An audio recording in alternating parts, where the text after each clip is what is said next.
That morning, everything felt off. I remember waking up to the smell of bacon and fresh coffee, which should have been a good sign.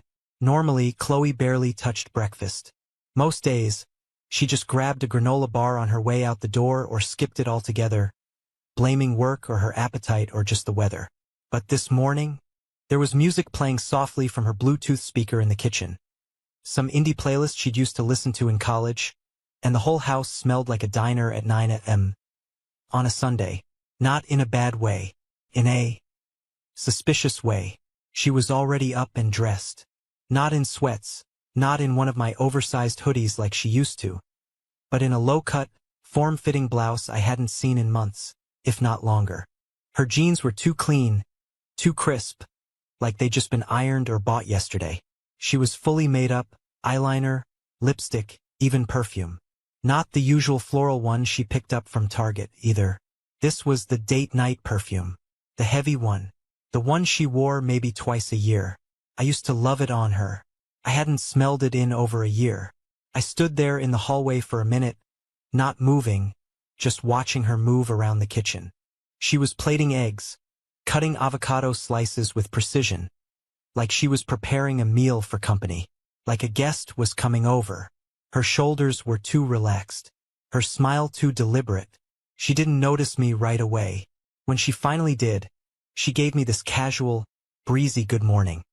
As if this whole thing wasn't surreal. "Coffee's on," she said, nodding toward the pot like I was some houseguest who didn't know his way around the place. "Toast is almost done." I muttered a quiet thanks and walked over to the counter, still a little dazed. I poured my usual cup, black, and held it between both hands just to feel something warm. The room felt cold. Not in temperature but in energy, like something was missing, or something new had entered and didn't belong. Then she sat down, crossed one leg over the other, and dropped it. Like it was nothing. Like she was commenting on the weather. Sometimes I wonder what it would be like to date someone new. I turned to look at her. The sentence just hung in the air for a second, weightless and yet crushing. At first, I didn't even process it. I thought I'd misheard. Maybe she was quoting something from a show or making a joke in poor taste. But she wasn't smiling. She wasn't even looking at me. She said it like it was just a passing thought. A curiosity. Like she was sharing a random dream she had last night. Except this wasn't random. And it definitely wasn't innocent. "Sorry, what?" I asked, trying to give her an out. She looked up, met my eyes, and repeated it almost word for word. Sometimes I just think about what it would be like, to start over, with someone else. That was when something inside me cracked. I didn't yell. I didn't throw anything. I didn't ask her who or when or why. I just set my coffee down, gently, carefully, and reached for my wedding ring. Slid it off my finger, felt its absence immediately like a phantom limb, and placed it on the table between us. For a second, she didn't move. Then she raised her eyebrows and tilted her head like I'd just announced I was moving out. Like I'd overreacted to some casual philosophical musing. "Are you serious?" she said, scoffing lightly. "It was just a thought, not a declaration." "God, you're so dramatic." I didn't answer. My ring sat on the table between us like a question neither of us wanted to say out loud. She leaned back in her chair, crossed her arms, and gave me that look. The one that always meant she was switching into defense mode. "You do this," she said, shaking her head. "You always twist my words. You hear something you don't like and immediately assume the worst." I felt my jaw tighten, but I kept quiet. "It was hypothetical," she continued. "People think about things. It doesn't mean anything. Doesn't mean anything. Funny how people say things don't mean anything, but still expect you to carry the weight of them like it's yours to bear." She took a bite of toast and tried to keep her tone light. "I mean, I bet you've wondered too. Come on. You've never thought about anyone else? Ever?" I didn't answer that either. I didn't trust myself to speak without snapping. She rolled her eyes and went for the K*L. "This is what I mean when I say you've got trust issues. You always assume there's some hidden meaning. Some betrayal. God. I can't even share a harmless thought with my husband without him treating it like a confession. Now it was a test. and I'd failed. But here's the thing, I wanted to believe her. I wanted to believe it was just a passing thought, a moment of honesty that meant nothing. I really did. Because the alternative? The alternative meant that something had been breaking for a while now, and I had either been too blind to see it or too scared to admit it. The truth is, her words didn't feel hypothetical. They didn't sound like an innocent thought floating by on a lazy morning. They were loaded, too calm, too rehearsed.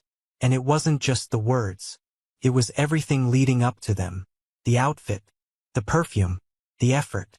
Felt like she was already somewhere else. Like I was just the last one to catch up. She stared at the ring between us, then picked up her fork and went back to eating like the conversation was over. Like I'd misunderstood something obvious and now it was my job to fix the mood. But the silence that followed wasn't peaceful. It was the kind that fills a room after something breaks. Sharp and echoing. I sat there for a long time, maybe too long. Long enough for the eggs to go cold. Long enough for her to finish her breakfast and ask if I was okay. I told her I was fine, that I just had a lot on my mind. She didn't ask what, and that told me more than any of her words ever could. I didn't wear the ring again after that morning.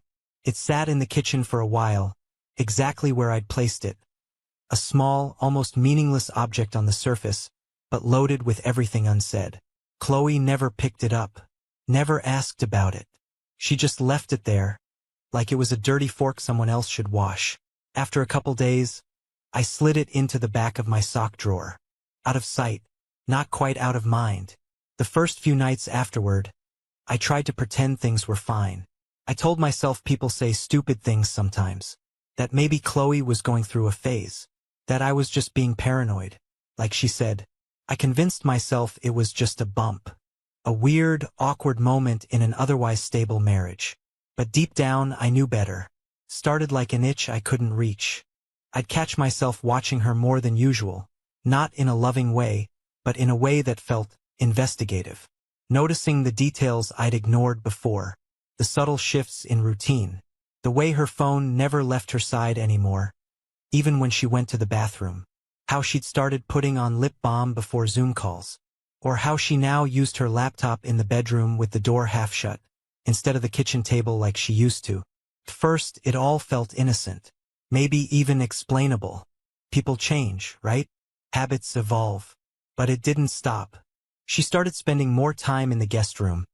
Initially because she wasn't sleeping well, she said.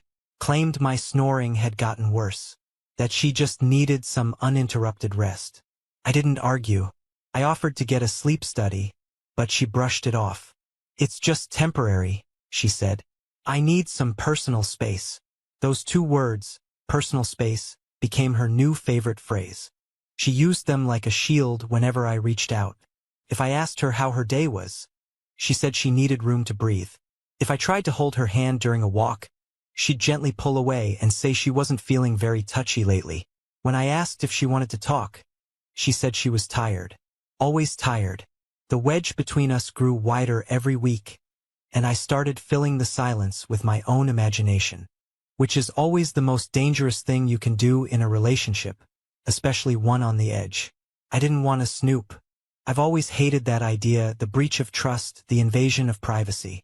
But after a while, the silence became unbearable. I wasn't looking for proof.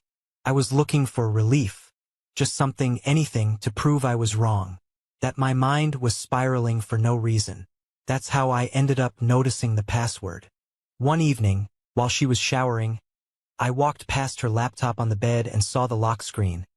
Something that hadn't been there before. Chloe used to joke that she wasn't important enough to need security. Now suddenly there was a login. She never told me the new password. I didn't ask. Later that week, I saw her typing quickly into her phone in the car.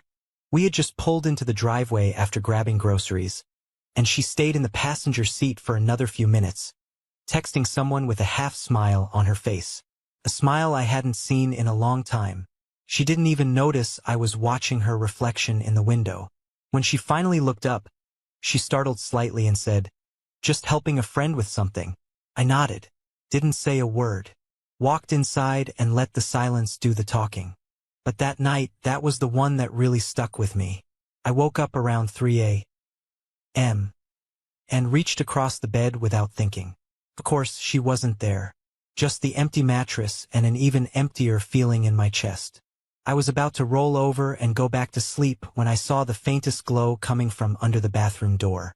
I sat up slowly, listened. No sound, just light. I got out of bed and walked over. Quietly, not even sure why. Something felt off.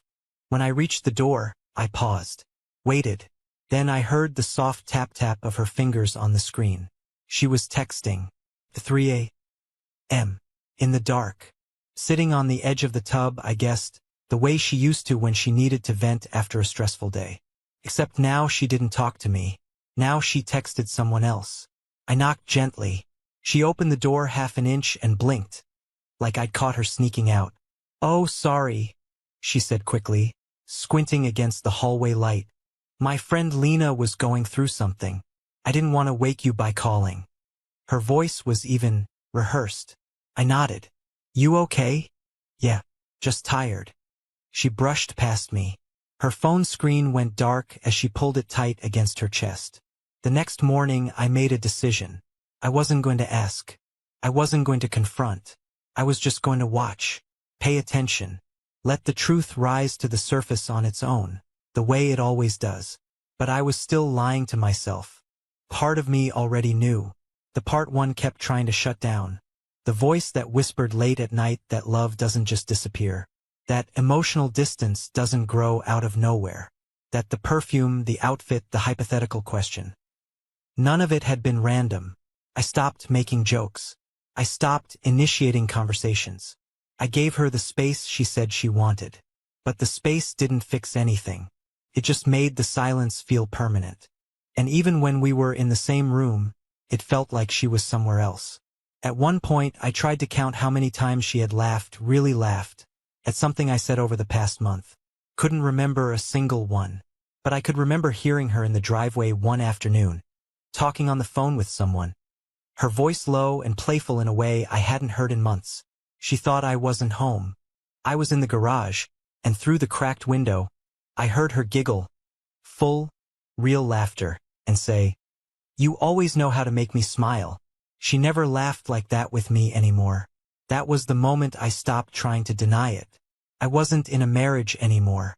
I was in a waiting room, waiting to be told the truth, waiting to be left, waiting to finally say something I couldn't unsay. But I didn't move. I still held on, stupidly, to the hope that maybe, just maybe, it was all in my head. That Chloe was just going through something. That I could still fix it if I just waited long enough. If I just endured it. If I just stayed quiet and patient and hopeful. But hope, it turns out, can become denial if you cling to it long enough. And I was clinging hard. Even as I watched her spend less and less time at home. Even as her study weekends in the next town stretched into late-night returns. Even as she started texting in the shower, always with the door locked, always with the fan running.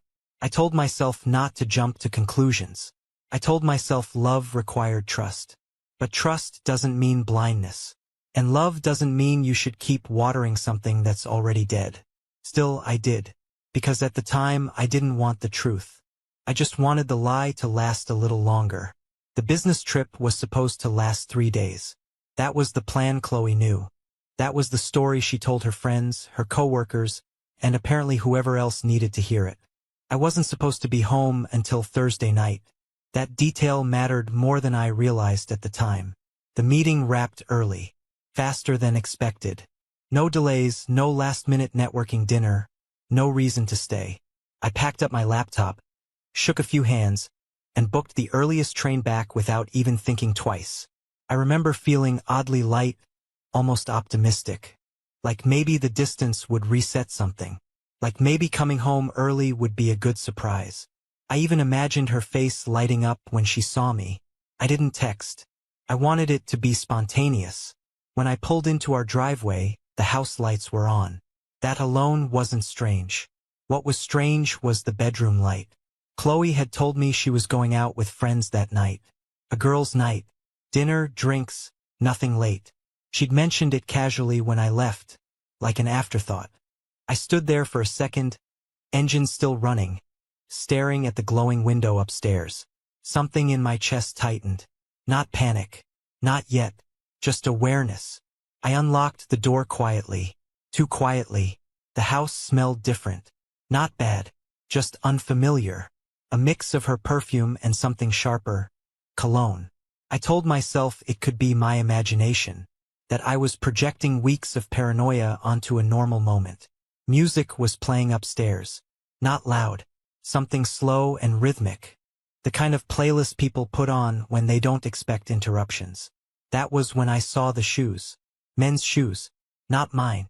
Bigger. Dark leather. Placed neatly by the hallway wall. Like whoever owned them felt comfortable enough to treat the house like it belonged to him. I didn't shout. I didn't rush. My body moved on autopilot like it already knew what was waiting and just needed confirmation. Each step up the stairs felt heavy, like I was walking through water. The music grew louder. My heart didn't race. It slowed. The bedroom door was open just enough to see inside.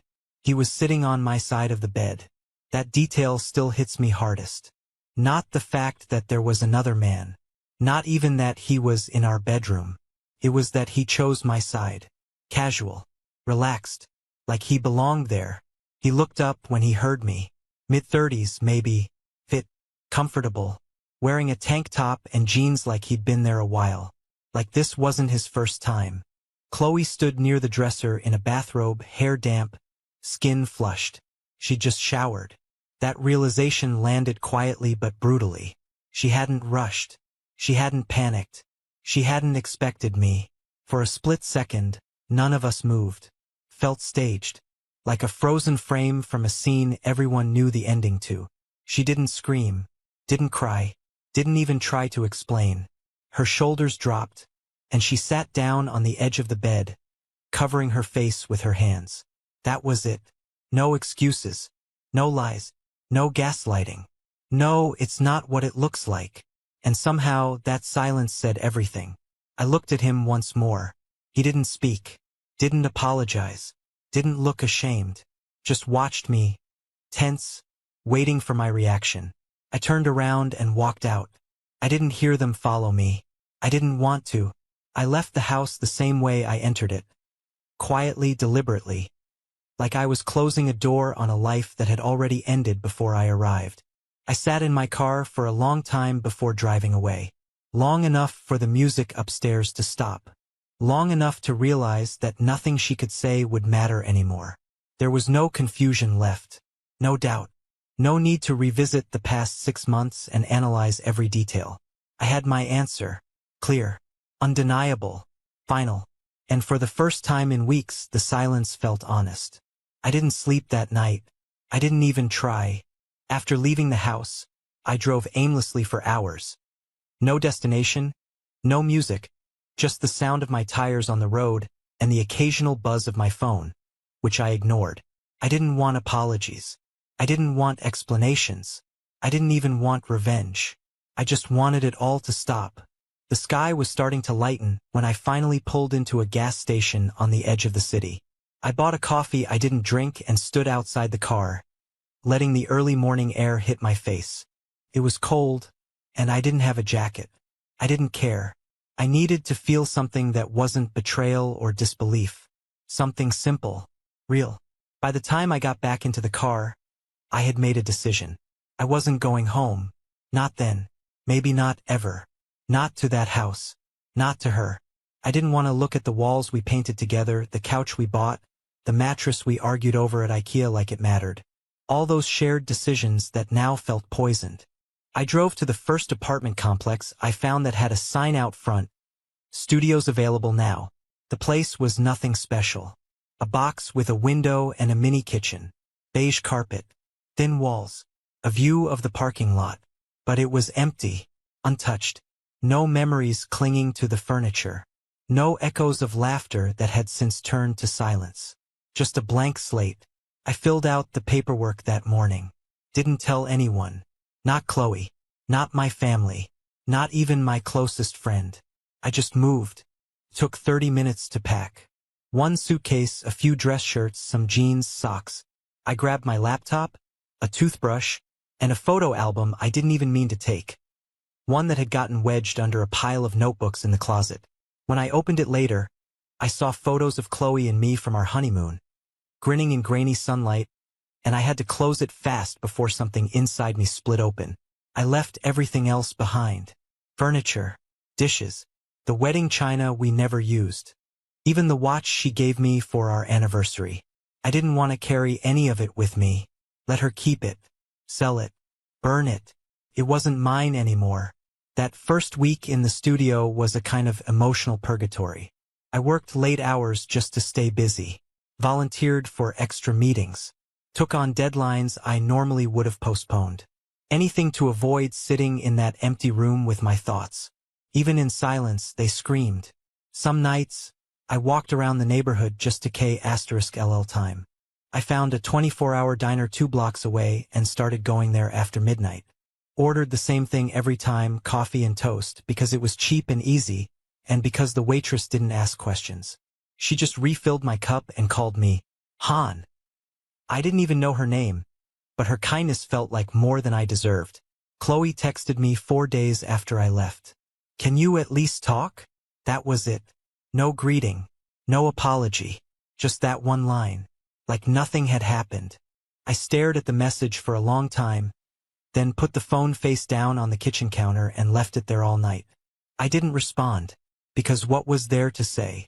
Words can't rebuild something when one person's been taking a sledgehammer to the foundation. You don't talk your way out of betrayal. You don't work through something that wasn't mutual. She had made her choice in my absence.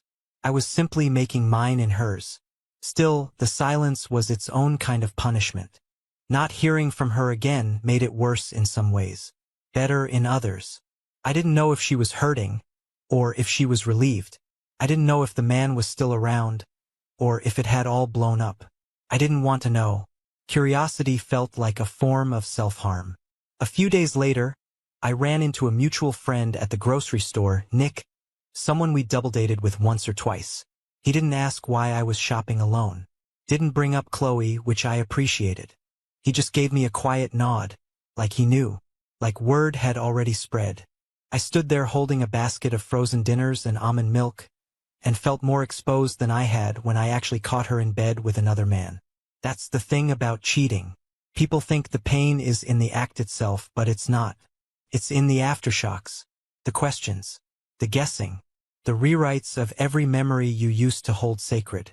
You start doubting the smiles, the gestures, the "I love you's" whispered before sleep. You go back in time and look for cracks you didn't see before. You question your own judgment, your instincts. You wonder if you were ever truly loved or just conveniently tolerated. And that messes with your head in ways nothing else can. I started writing in a journal. Not because I wanted to heal, but because my mind was running in loops and I needed a place to dump the noise. At first it was just one-liners, phrases that hit me at random. She stood beside him like she'd stood beside me. How do you unremember someone's touch? Silence feels honest, but it's still brutal. Eventually, the entries got longer. I wrote about our first apartment, the time she cried during a storm because she thought the thunder sounded like her dad yelling. The way she used to trace circles on my back when she couldn't sleep. All these small, *mate moments that no longer had a home. I wrote until I cried. Then I kept writing. And somewhere in all that, I found a strange peace. Not comfort, not closure, but clarity. I realized I didn't hate her. People kept telling me I had a right to be furious. And I was for a while. But hate takes energy. It needs fuel. And I was tired. So tired. What I felt was absence. An empty space where something used to be. And for the first time in weeks, I let that be okay. Because that space, it meant something was gone. But it also meant something else could take its place. Something better. Something honest. It had been 2 months. 64 days to be exact. I counted. Not because I was waiting, but because I couldn't help it. It's strange how your brain starts to catalog time differently after a betrayal. You mark the distance like sobriety, like grief, like time spent above water after nearly drowning. She hadn't reached out again. Not after that first message. At first, I thought maybe she got the hint. Maybe she had enough decency to let me go in peace. Or maybe she was too busy moving on to bother. Either way, her silence felt like a mixed blessing, sharp but clean. I tried not to wonder if she was still with him. Sometimes I failed. But I never looked her up. I never checked her socials. I never asked anyone. I forced myself not to know. Then one evening, a Tuesday, she knocked on my door. No warning. No text. Just 3 soft knocks.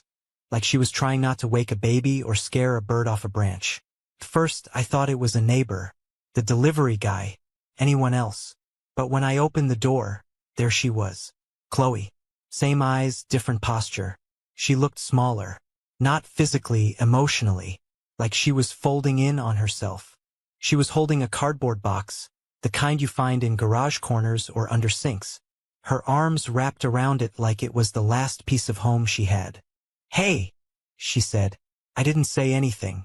She looked past me into the room, the plain, undecorated space behind me, then back at my face. "I found some of your stuff," she said finally.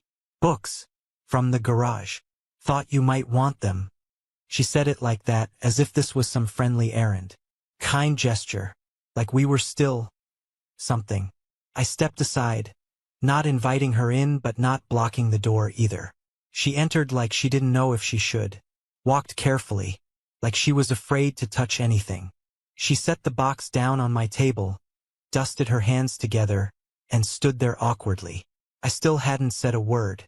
She looked around. At the bare walls, the unmade bed in the corner, the coffee mug on the windowsill. Then she nodded, like she was confirming something she already suspected. "You settled in okay?" she asked. I just shrugged. She glanced down at the floor, then back up at me. I didn't know if I should come, but I kept thinking about it. About you. About us. The word us made my jaw tighten. There was no us anymore. "I'm not here to ask for anything," she said quickly. "I swear. I feel like I need to explain." "You don't," I said finally. "I know," she nodded. "But I'm going to." She sat down across from me without asking. Folded her hands in her lap like she was sitting in a job interview. Her fingers fidgeted with her sleeve. "I didn't plan for it to happen," she said. I didn't answer. I didn't wake up one day and say, "I'm going to cheat on my husband." I swear to God it wasn't like that. Still, I said nothing. She took a deep breath and pushed forward. It started after we stopped talking. Not the surface-level stuff, but the real stuff. You know? Those 1 a.m. conversations we used to have. The ones that made us feel like we were the only people in the world. I almost laughed. Not because it was funny, but because of how easily she reached for nostalgia. Like that erased the other part. "You were working so much," she said. "And I get it. I really do. But I felt invisible. Like I was fading out of your life and you didn't even notice." Still, I didn't respond. I could hear the story she was trying to tell. I just didn't want to help her tell it. So when someone noticed me, when he looked at me like I still mattered, she trailed off, looked up, her eyes glassy but not yet crying. It felt good. Felt like I existed again. There it was. The core of it. The explanation I never asked for but always feared. It wasn't about S**X. It was about being seen. About validation. About attention. I'd heard this narrative before, in books, in podcasts, in confessionals. And yet hearing it from her mouth still felt like being gutted. I stood up. Walked to the sink. Poured a glass of water just to have something to do with my hands. "You think I didn't feel invisible?" I said finally. "You think I didn't notice how quiet you got? How far away you seemed even when you were sitting right next to me?" She looked startled. Like it hadn't occurred to her that maybe both of us had been drowning, and only one of us had chosen to swim toward someone else. "I tried," I said. "Maybe not perfectly. Maybe not in the ways you needed. But I showed up. I stayed. I held on." She looked down at her lap, saying nothing. I turned to face her fully. "You didn't make a mistake, Chloe. You made a choice. Again and again. Every text, every lie, Every time you looked me in the eye and said you loved me while already loving someone else, that wasn't a moment of weakness. That was a pattern. Her lip trembled. I know, she whispered. I know I hurt you. I nodded slowly. You didn't just hurt me. You led something. She covered her face with her hands. Her shoulders shook once, then stilled. I'm sorry, she whispered. I believe you, I said. But it doesn't change anything. She stayed there for a few minutes longer, wiping her face quietly. No dramatic outbursts, no final plea, just the sound of a person realizing, finally, what they had broken. When she stood, she looked around one last time. I'll go, she said. I nodded. She opened the door and paused. I'm glad you're okay, she said, barely above a whisper. I didn't respond. She left, and I didn't watch her walk away. I sat down at the table, alone again. The box of books was still there.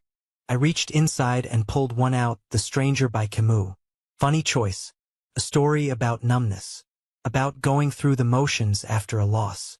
A story where the main character feels nothing when his mother dies and spends the rest of the book trying to make sense of that emptiness. I opened the cover. Her handwriting stared back at me. For when the world stops making sense. See, I closed the book and put it back in the box. Maybe the world didn't need to make sense. Maybe some things just happen. Maybe love dies and people lie and you pack a box and return it to someone you betrayed like it's some sort of peace offering.